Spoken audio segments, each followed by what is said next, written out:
Hello everyone. Thank you so much to all the subscribers. The honest truth is, there is no way that I would have made to this space without you. Much appreciation to you all always.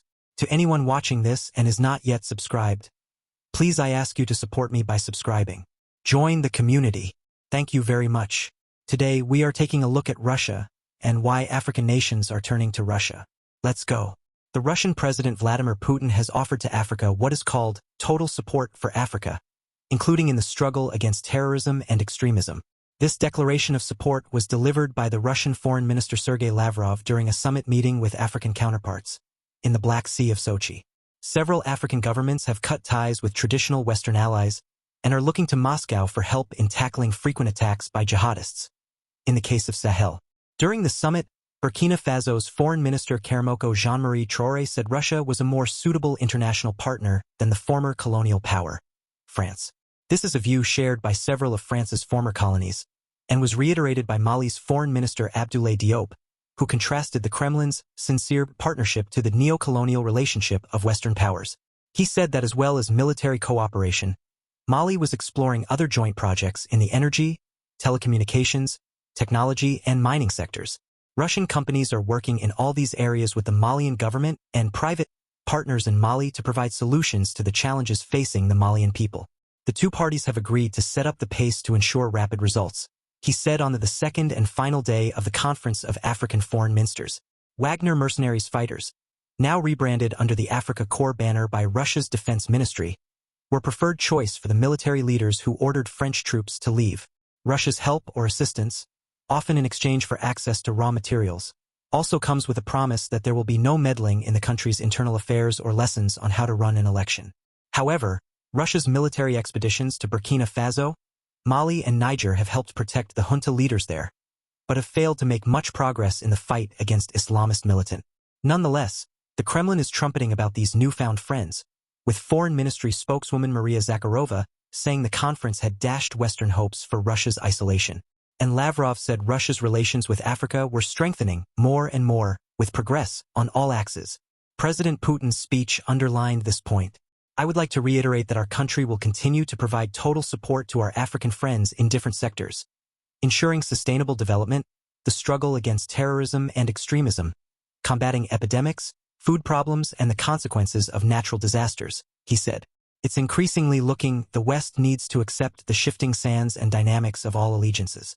It is apparent Russia is emerging as the security partner of choice for a growing number of African governments in the region, displacing France and the United States. Moscow has aggressively expanded its military cooperation with African nations. Moscow is also seeking political support, or at least neutrality, from many of Africa's 54 countries over the invasion of Ukraine. African nations make up the largest voting bloc at the United Nations and have been more divided more than any other group on General Assembly resolutions criticizing Russia's actions in Ukraine. So why are African nations turning to Russia?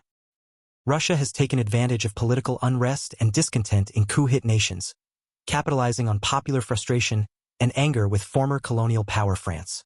Military coups have ousted governments seen close to France and the West and doing little to alleviate grinding poverty, unemployment, and other hardships. Russia offers security assistance without interfering in politics, making it an appealing partner in places like Mali, Niger, and Burkina Faso, all ruled by military juntas that seized power in recent years. In return, Moscow seeks access to minerals and other contracts. The United States has lost its footing with key allies because the United States is so forceful and tends to supervise the nations. Another point is that the United States tend to force issues, such as human rights, that many African states see as hypocrisy, given Washington's close ties to some autocratic leaders elsewhere. While the West tend to pressure African coup leaders over democracy and other issues, Russia do not meddle in domestic affairs. Another interest that Russia may be having is that Africa is rich in minerals, oil, and other resources, which come with political and legal challenges. Its resources are increasingly central to economic and national security, such as cobalt, which is used in electronics like mobile phones, or lithium, which is used in batteries. It is generally common knowledge that Russia has thrived in countries where governance is limited and has signing mining deals through companies it controls. An EU Parliament study showed that Russia secured access to gold and diamonds in the Central African Republic, cobalt in Congo, gold and oil in Sudan, chromite in Madagascar, platinum and diamonds in Zimbabwe, and uranium in Namibia. Russia has shown that one does not have to bully, use force, create chaos, give other countries conditions, topple governments, supervise countries, or violating other countries in order to get what you want. Gentle agreement can bring dramatic progress for both parties. It is apparent this is what the West needs to practice in order to win back Africa's trust. Africans have had enough being dictated upon. The colonial rule is over. The days of master and slave are long gone. Please share your thoughts on the comments section. Comments always do generate a conversation. Let us share. Let us develop and grow for a better tomorrow.